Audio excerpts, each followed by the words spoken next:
The events of August 2014, the invasion of Russian troops and signing of the Minsk Protocol led to the formation of the so-called demarcation line in the east of Ukraine, a conditional boundary that separated the warring sides of the time of the truce.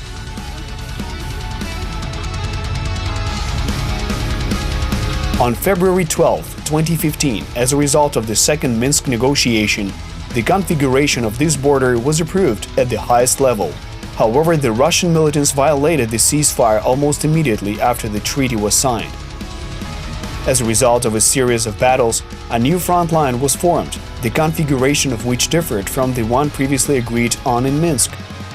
The so-called Grey Area was formed, which formally had to be under Ukrainian control, but was actually occupied by the militants.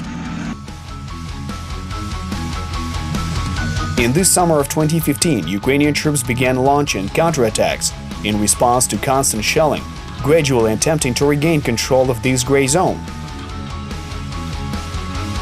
This process was later renamed as the Creeping Offensive.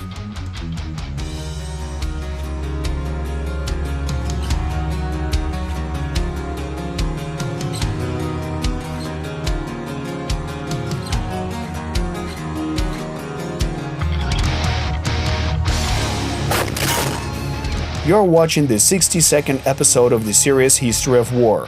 In 2014, the Russian Federation committed an act of armed aggression against Ukraine. The war has been going on for several years now.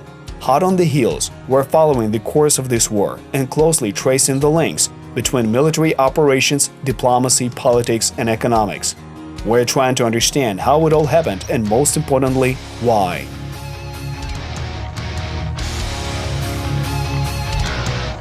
Attack is the best defense. But war is a difficult science. When organizing defense, troops try to take heights to effectively watch the surroundings. Ravines and rivers are used as natural barriers, and the terrain is mined.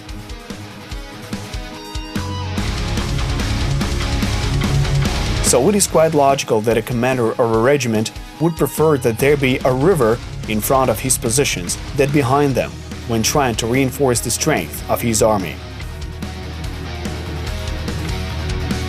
If to negotiate with a weak opponent, they will be destroyed. Despite the diplomatic success of Ukrainian diplomats, the possibility of a full-scale invasion of Russian troops still existed.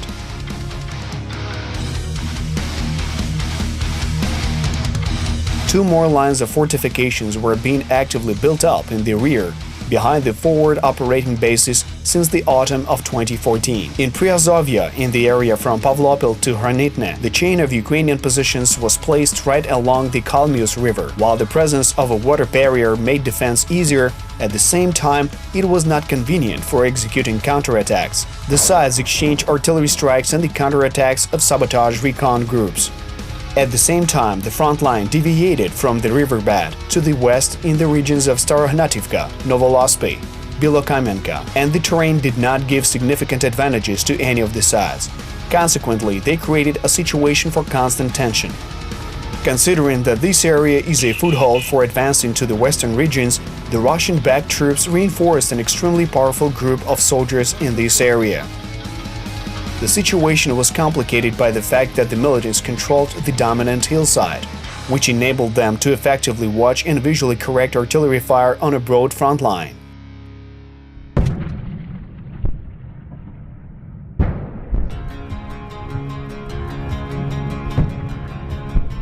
The insufficient and ineffective reconnaissance operations of units that opposed the terrorists led to difficulties with counter-battery fire.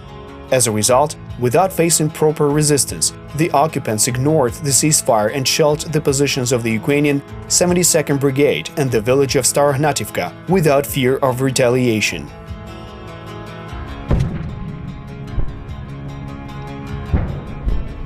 In an effort to counteract the militants while not violating the Minsk Protocol at the same time, the Ukrainian command developed a unique tactic in the spirit of the Kremlin's hybrid war tactics. It was a pre-planned counterattack as a response to shelling. By August 2015, a trial attempt of such local counterattack was planned in the area of Starohnativka. The plan of the operation envisaged advancing to the east, improving their positions, capturing the dominant heights and forcing the enemy forces to retreat. It is important to note the following here. According to the Minsk Protocol, the villages of Novolospa and Belokamenka were in the area controlled by the militants. Accordingly, the original plan did not include seizure of these settlements. However, controlling the surrounding heights alone would have allowed keeping the nearby roads under fire control, thus ensuring that the villages would become part of the demilitarized zone. Considering the importance of this sector of the front line, the Russian-backed forces concentrated a large number of troops near Novolospa. In the core of the group was the so-called 1st Battalion of the 1st Slavyansk Brigade of the DPR Army. It should be noted that the defense of the militants was properly coordinated, as it was equipped with solid backup positions and a high-quality watchguard service. In addition to considerable manpower, the militants were also supplied with at least 6 122mm artillery guns, mortars, various armored vehicles, and a large number of anti-tank systems. 10 tanks were based in the nearby Starolospa.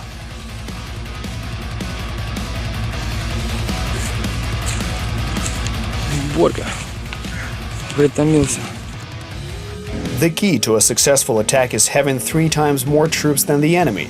To provide such local superiority, additional forces of the 72nd Brigade were redeployed near the region of Staronativka. In addition to that, artillery units up to 10 tanks and a company of Ukrainian Volunteer Corps soldiers moved their forces in that direction. An offensive is an attack on the enemy fortifications, and it is quite rare that this happens without losses. This nuance was taken into account when planning the operation. Medical support was provided by people from the Hospitallers Volunteer Medical Battalion. With the help of volunteers of one of the Army aid funds, the hospital in Volnovaha received modern resuscitation equipment.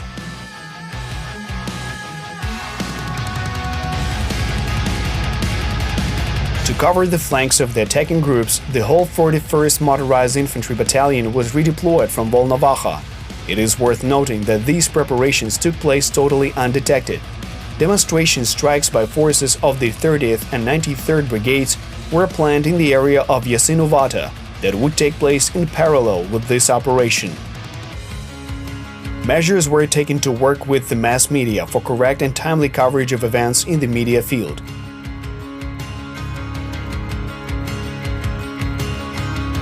The final stage of preparation for the attack was carried out in full radio silence. In order to prevent information leaks and to mislead the enemy, electronic warfare systems were engaged to jam wireless communication. At the same time, to avoid drawing attention to a particular section of the front, jamming stations were activated on several sections of the front. Such thorough preparations contributed to the success of the initial phase of the operation. Artillery preparation began on the night of August 10th at about 4 a.m.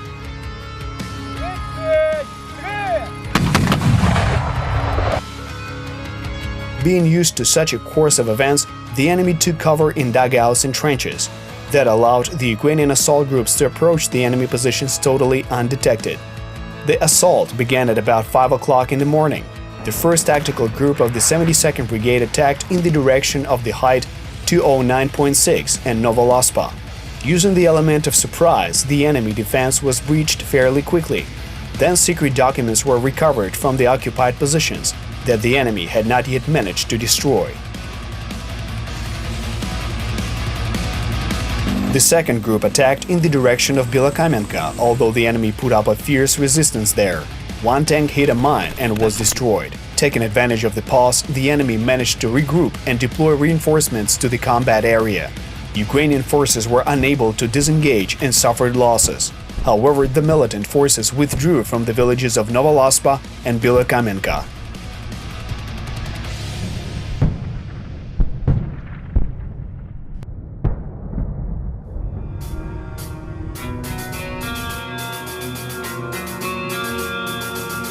It should be clear that this offensive was the first operation of the armed forces of Ukraine during the night. Despite the fact that the enemy's defense system and reinforcement transfer routes were exposed, not all tasks were fulfilled. A large number of problems in the interaction of units became evident during the battle.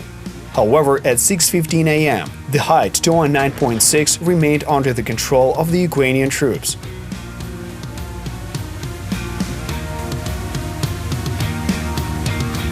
At about 10 a.m., signal jammers stopped working.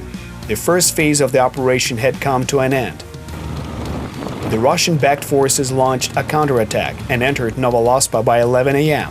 However, due to problems with interaction with friendly artillery, the terrorists did not manage to continue the offensive and recaptured the height 209.6. Там же ж наши, что ж ты делаешь? Что ж ты делаешь? Там кто-то пупунькает по нам. О! Пульки, полетели пульки. Видите, пульки летают аккуратно. С артиллерией они.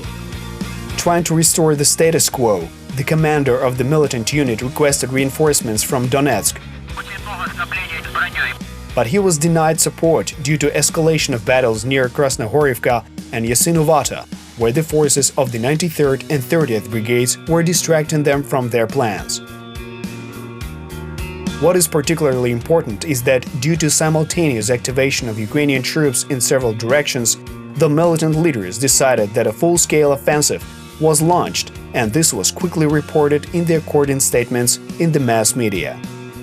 Активное применение, начиная примерно с 3 часов утра в районе этих населенных пунктов, иностранных беспилотных летательных аппаратов и мощных, вероятно тоже западных, полевых комплексов радиоэлектронной борьбы. At around 3 p.m., forces of the so-called 5th Motorized Rifle Brigade of the Army of DPR moved out in the direction of Novolospa to support the forces of the 1st Brigade of the DPR. But as soon as the convoy left the village, it was hit by a powerful strike of Ukrainian multi-launch rocket systems (MLRS) and was completely destroyed. As a result, over 200 militants and about 10 vehicles were destroyed in a matter of one day. The losses of the Ukrainian side amounted to 4 casualties, 11 people were wounded, and 1 soldier later died from his wounds.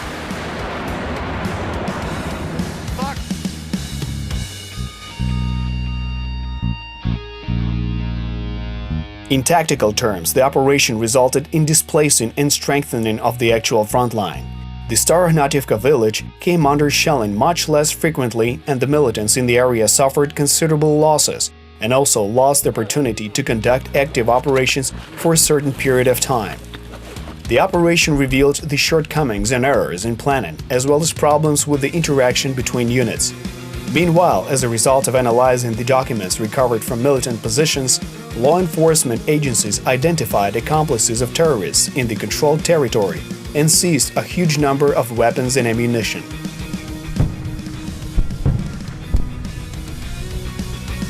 The operation had a strategic sense.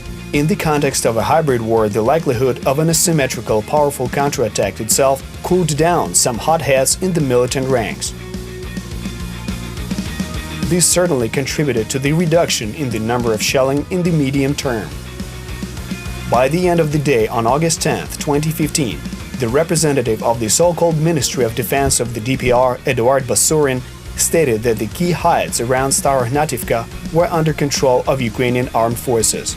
At the same time, Basurin also threatened that the militants might return all heavy weapons to the contact line if necessary. However, one important point remained behind the scenes, as always. Playing hybrid war and not recognizing the participation of its soldiers in the war, the Kremlin also refused to admit the losses. Российских войск на Украине нет. On August 10, 2015, the motto of the Russian occupation forces, "They aren't there," turned from a derisive statement into a cruel reality for 200 invaders. They all died.